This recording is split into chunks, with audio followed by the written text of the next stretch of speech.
वर्षा ऋतु आर्द्रता हेतु बिछा प्रायतः देखा जाए जहाँ केवल कान रे प्रवेश करे नहीं स्किन रे भी लगी जाए जहाँकि कामुड़ी भी मध्य देई थाए। तेणु समस्ते यहाकु देखि भयभीत हो जाती।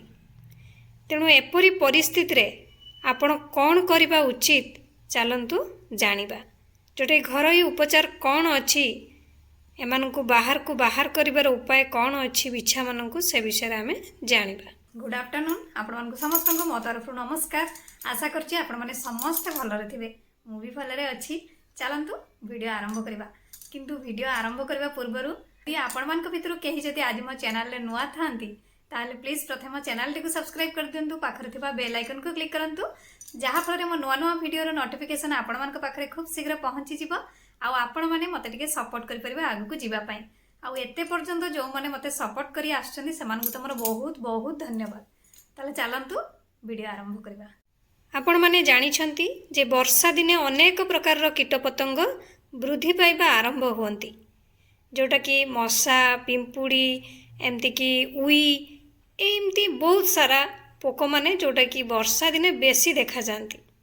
किंतु लक्ष्य करते वर्षा ऋतु अधिक बिछा देखा जाती जहाँ रोसई घर सिंक हो बाथरूम रो ड्रेन हो किंबा गार्डन हो जेकोसी कांथ जदि ओदा कांथ एमती आड़े आपण माने देखिथिबे बिछा प्रायतः देखा जाए वर्षा दिन रे बेसी।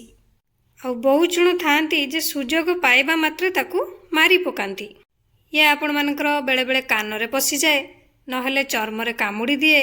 जदि आपण याकू बाथरूम रे देखि नै चंती तबे भितर को जिबा जोटा कि बाथरूम भितर को जिबा को डर लागि थाए। जदिओ यह विषाक्त कीट तथापि बिछा को घरु दूर रे रखिबा भल। एपरी परिस्थिति रे किछि सहज उपाय आपण माने करि परिबे जहा द्वारा आपणको घरु ये दूरेई रहिबो।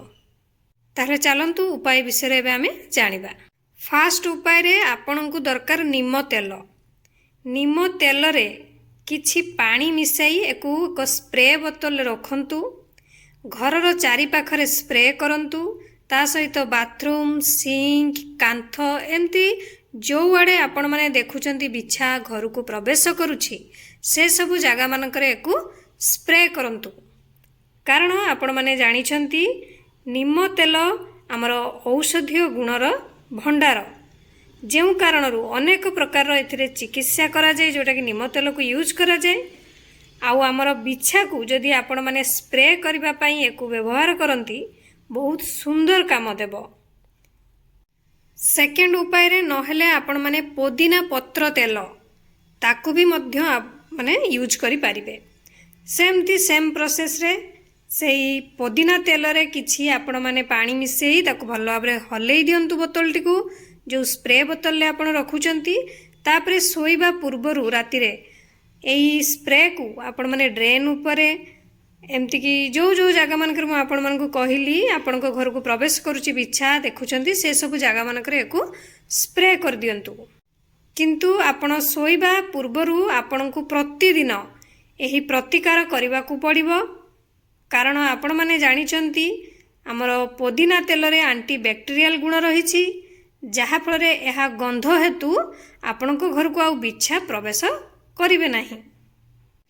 जदि आपणक पाखरे पुदीना तेल नाही तो आपण माने से जगार किछि सुखिला पुदीना पत्र मध्य यूज करि पारिबे।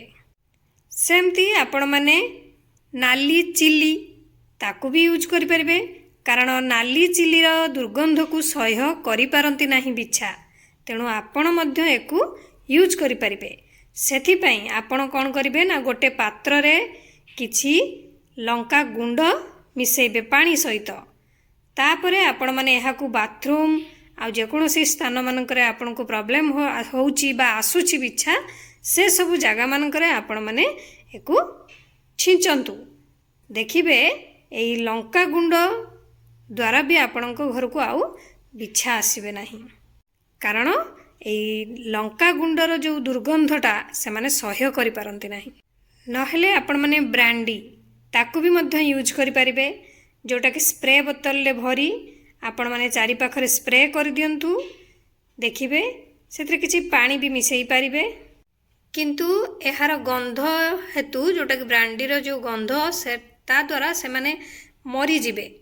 ତ ଆପଣମାନେ ଯେଉଁଟା ଆପଣଙ୍କୁ ଭଲ ଲାଗିବ ସେଇଟା କରିବେ। ବିଛା ୟା ଗନ୍ଧରୁ ମରିଯିବେ। ନହେଲେ ଆପଣମାନେ ଗୋଟେ ସ୍ପ୍ରେ ବୋତଲରେ କିଛି ପାଣି, ଭିନେଗାର, ଡେଟଲ ଏସବୁକୁ ମିଶାଇ ଦିଅନ୍ତୁ। ଏହାକୁ ଏବେ ଡେଲି ଆପଣମାନେ ଆପଣଙ୍କର ଘର ଚାରିପାଖ, ଝରକା ପାଖ ଯେଉଁ ଯେଉଁ ଜାଗାରେ ଦେଖୁଛନ୍ତି ବିଛା ଆସୁଛି, ଡ୍ରେନ୍ ହେଉ, ସିଙ୍କ ହେଉ, ଚାରିଆଡ଼େ ଆପଣମାନେ ଛିଞ୍ଚି ଦିଅନ୍ତୁ ବା ସ୍ପ୍ରେ କରିଦିଅନ୍ତୁ। ଏହାଦ୍ୱାରା ଆପଣଙ୍କର ଘରକୁ କୌଣସି କୀଟ ବି ଆଉ ଦେଖାଯିବେ ନାହିଁ ବା ଆସିବେ ନାହିଁ। ଯଦି ଚାହିଁବେ ଏଥିରେ ଆପଣମାନେ କିଛି ଲୁଣ ବି ମିଶାଇ ପାରିବେ। ଲୁଣ ମିଶାଇଲେ ବି ଆହୁରି ସୁନ୍ଦର କାମ ଦେବ। ଆଶା କରୁଛି ଆପଣମାନଙ୍କୁ ଭିଡ଼ିଓଟି ବହୁତ ହେଲ୍ପଫୁଲ୍ ଲାଗିଥିବ। ଯଦି ହେଲ୍ପଫୁଲ୍ ଲାଗିଥାଏ ତାହେଲେ ନିହାତି ଲାଇକ୍, କମେଣ୍ଟ, ସେୟାର, ସବସ୍କ୍ରାଇବ୍ କରିଦେବେ।